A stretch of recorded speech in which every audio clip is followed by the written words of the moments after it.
Bismillahirrahmanirrahim. Assalamualaikum warahmatullahi wabarakatuh. Situasi jangkitan COVID-19 di negara Brunei Darussalam.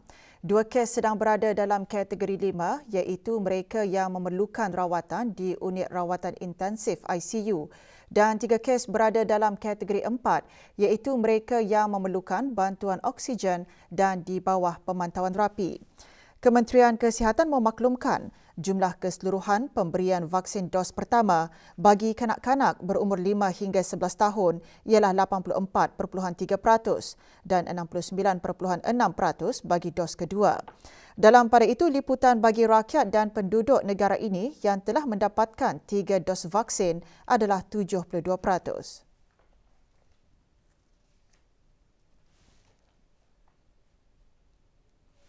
Sementara itu, 546 kes baharu dilaporkan dengan 379 kes sembuh, manakala jumlah kes aktif sebanyak 3,446.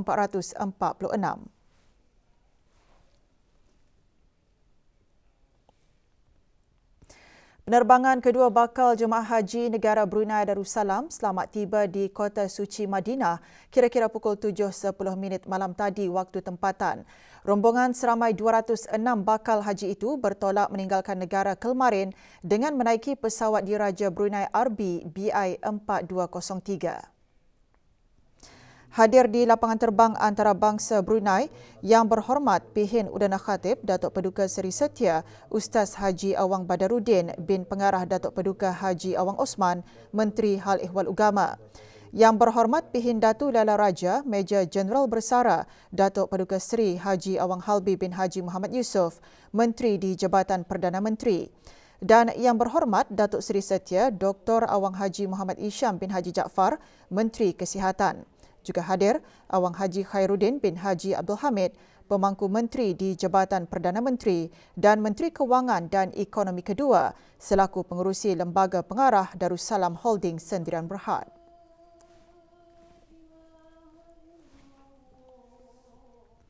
Majlis Khatam Al-Quran 76 kali khatam, ahli-ahli Majlis Perundingan Mukim dan Kampung, penuntut-penuntut sekolah dan institusi-institusi pengajian tinggi seluruh negara sempena sambutan perayaan ulang tahun Keputeraan ke Bawah Duli Yang Maha Mulia Paduka Seri Baginda Sultan dan Yang di-Pertuan Negara Brunei Darussalam bermula dengan majlis pelancaran memulakan bacaan ayat-ayat suci Al-Quran secara serentak di keempat-empat daerah. Di daerah Brunei dan Muara, majlis pelancaran diadakan di Jamiah Asri Hassanal Bolkiah, Kampung Kiarong. Majlis dimulakan dengan bacaan surah Al-Fatihah dipimpin oleh Yang Berhormat Pihin Udana Khatib Datuk Paduka Seri Setia Ustaz Haji Awang Badaruddin bin Pengarah Datuk Paduka Haji Awang Osman, Menteri Hal Ehwal Ugama. Juga hadir Yang Berhormat Datuk Seri Paduka Awang Haji Ahmadin bin Haji Abdul Rahman, Menteri Hal Ehwal Dalam Negeri selaku pengurusi Jabatan Kuasa Kebangsaan sambutan perayaan ulang tahun Hari Keputeraan ke-76. Daerah Temburong, majlis pelancaran berlangsung di Masjid Utama Muhammad Saleh, Pekan Bangar. Hadir Awang Haji Rosli bin Haji Ibrahim, Setiausaha Tetap Kementerian Hal Ehwal Ugama.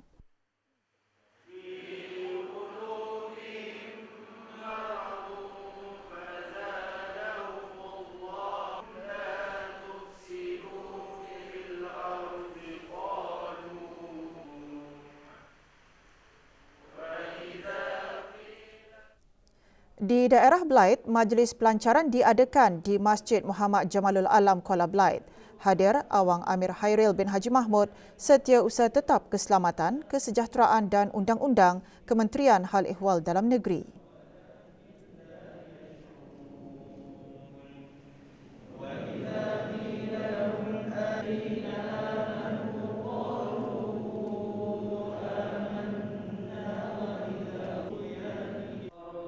Dan di daerah Tutong, majlis pelancaran diadakan di Masjid Hassanal Bolkiah, Pekan Tutong.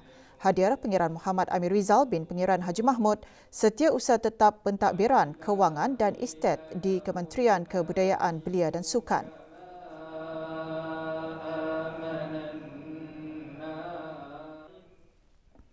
Wadah Mesyuarat Menteri-Menteri Sains, Teknologi dan Inovasi ASEAN atau AMMSTI berpotensi membantu membina infrastruktur berdaya tahan yang menggalakkan pembangunan sosio-ekonomi inklusif dan mampan dengan mengambil peluang hubungan rapat negara anggota ASEAN untuk meningkatkan kerjasama dalam penyelidikan dan pembangunan termasuk penggunaan teknologi.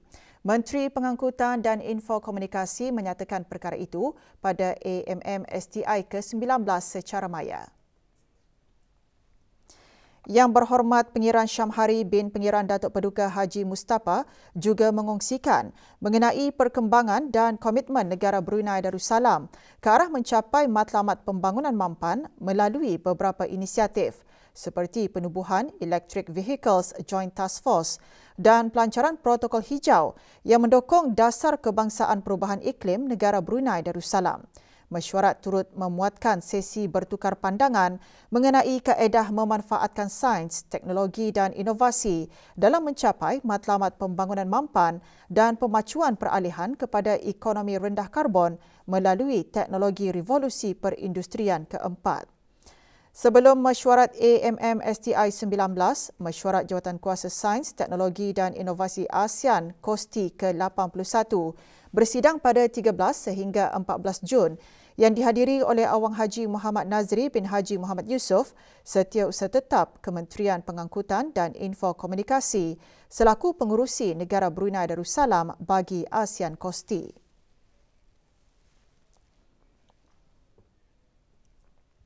Dengan kemajuan teknologi, usaha-usaha sedang dirancang dan dilaksanakan untuk meningkatkan pemulihan daripada medan minyak dan gas yang sedia ada.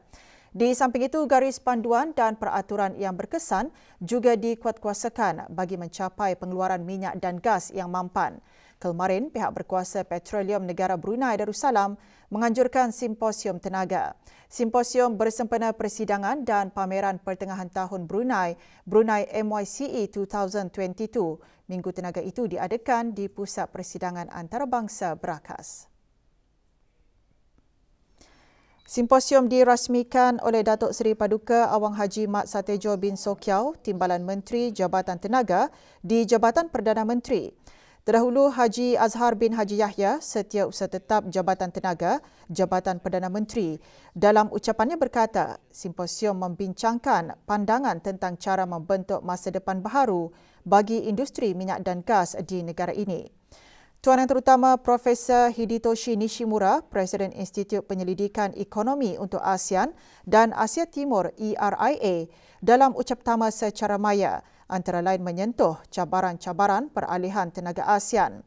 Sementara itu, dialog Ketua Pegawai Eksekutif mengenai sektor tenaga masa hadapan di negara Brunei Darussalam.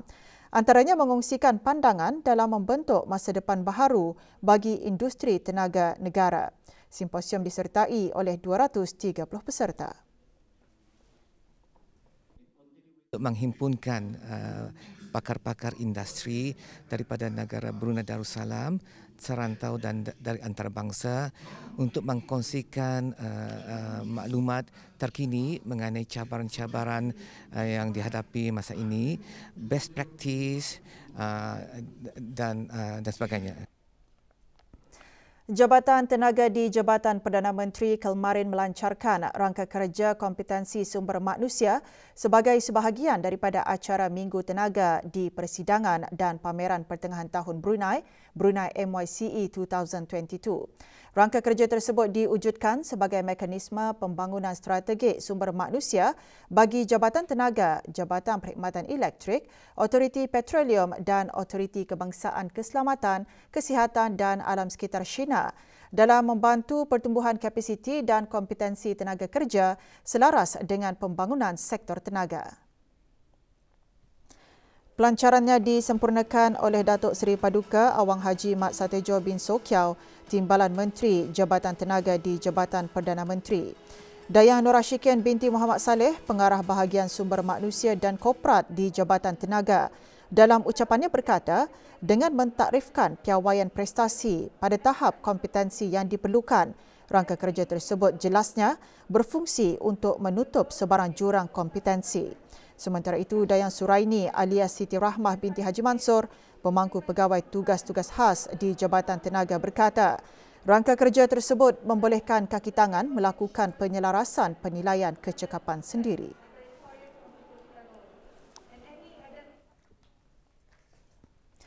Perbincangan interaktif semasa simposium tenaga juga menggariskan kepentingan usaha kolektif badan-badan tempatan serantau dan global dalam menggalakkan asas dan pendekatan ke arah masa depan tenaga yang lebih berdaya tahan. Petang kemarin simposium diteruskan dengan perbincangan bertajuk Menjelajah ke Peralihan Tenaga disampaikan oleh panel tempatan dan antarabangsa. Mereka antaranya mengongsikan mengenai permintaan pasaran dan masa depan tenaga boleh diperbaharui. Hadir Pengiran Haji Jamrawera bin Pengiran Haji Petra, Timbalan Setiausaha Tetap Jabatan Tenaga di Jabatan Perdana Menteri.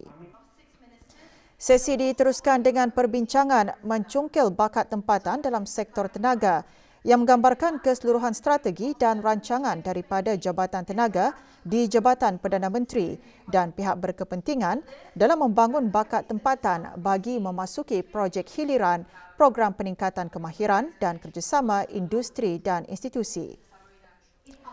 Perbincangan bertajuk Kemampanan terhadap Norma Baharu disampaikan oleh 4 panel. Antara yang disentuh termasuk penyesuaian positif syarikat minyak dan gas semasa dan pasca COVID-19 melalui peningkatan transformasi digital, impak logistik dan keselamatan di tempat kerja, pelaburan dalam teknologi dan menarik bakat baru dalam meneruskan dan meningkatkan perniagaan.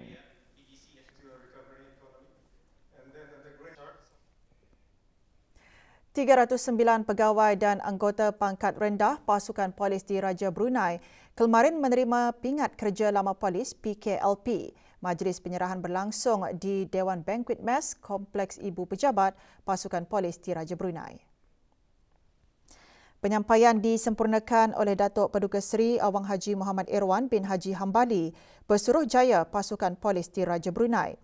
Penganugerahan pingat tersebut merupakan satu pengiktirafan dan penghargaan Kerajaan ke bawah Duli Yang Maha Mulia Paduka Seri Baginda Sultan dan Yang di-Pertuan Negara Brunei Darussalam kepada para penjawat awam yang berkhidmat selama 20 tahun.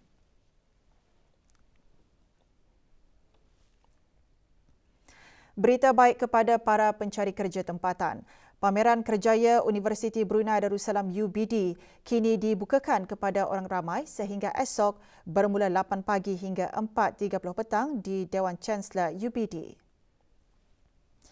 Dr. Haji Azman bin Ahmad, Setiausaha Tetap Pengajian Tinggi Kementerian Pendidikan, dalam ucapannya berkata, Kementerian Pendidikan melalui Pusat Pembelajaran Sepanjang Hayat L3C akan terus memainkan peranannya dalam mempercepatkan dan memperkukuhkan pembangunan sumber-sumber manusia negara ini melalui peruntukan peluang-peluang pembelajaran sepanjang hayat.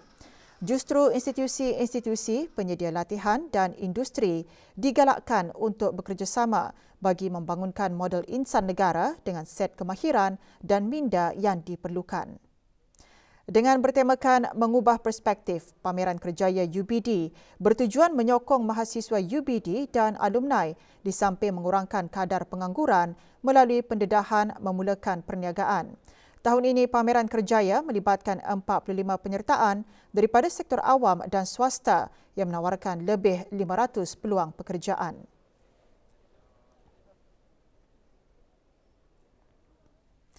Separuh jalan di Jalan Pasir Berakas berdekatan Simpang 239 hala ke Berakas Camp akan ditutup sementara selama 3 hari bermula hari ini. Menurut Jabatan Kerja Raya Kementerian Pembangunan, penutupan sementara separuh jalan berkenaan bertujuan bagi kerja-kerja pembaikan kalbat dilaksanakan yang bermula pukul 7.30 pagi. Para pengguna jalan raya diingatkan untuk sentiasa berhati-hati semasa melalui kawasan berkenaan di samping mematuhi tanda-tanda lalu lintas dan had laju yang dibenarkan.